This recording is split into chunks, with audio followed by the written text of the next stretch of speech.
کیا آپ نے کبھی ایسے گھر کے بارے میں سنا ہے جو اپنی دیواروں میں ایک راز چھپائے ہوئے ہے؟ ایسا راز جو وقت کے ساتھ دفن ہو گیا۔ یہ کہانی ہے ایک خاندان کی جو ایک خاموش گاؤں میں ایک پرانا گھر خریدتا ہے، لیکن وہ نہیں جانتے کہ اس گھر کی دیواریں صرف اینٹوں اور پلستر سے نہیں بنی، بلکہ ان میں چھپا ہے شیطان۔ ایک پرانا سنسان گھر جو بظاہر خوشی سے بھرا ہوا لگتا ہے، لیکن اس گھر کے اندر ایک خوفناک راز چھپ چکا ہے۔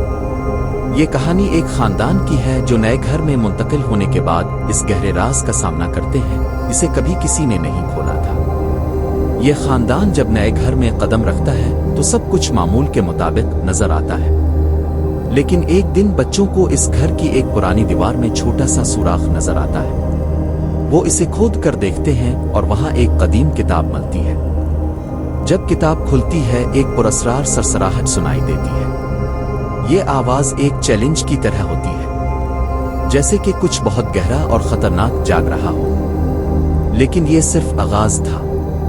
راتوں کو جب خاندان سو رہا ہوتا ہے، گھر میں عجیب و غریب آوازیں آنے لگتی ہیں۔ دروازے خود بخود کھلنے لگتے ہیں اور ایک ٹھنڈی ہوا پورے گھر میں پھیل جاتی ہے۔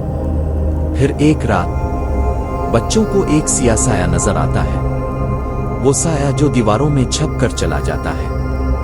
پھر شیطان خود کو ظاہر کرتا ہے۔ اس کا جسم سیاہ جلتا ہوا اور بگڑا ہوا ہوتا ہے، اس کی آنکھوں سے سرخ روشنی نکل رہی ہوتی ہے۔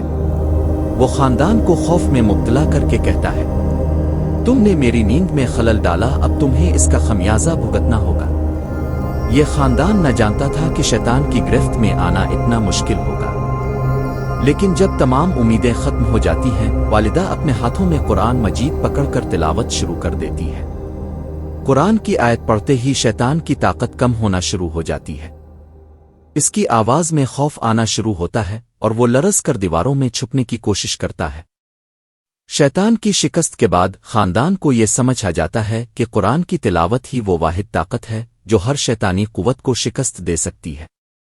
انہوں نے فیصلہ کیا کہ وہ ہمیشہ قرآن کے ساتھ رہیں گے، کیونکہ یہ کتاب ان کے لیے ایک حفاظت ہے۔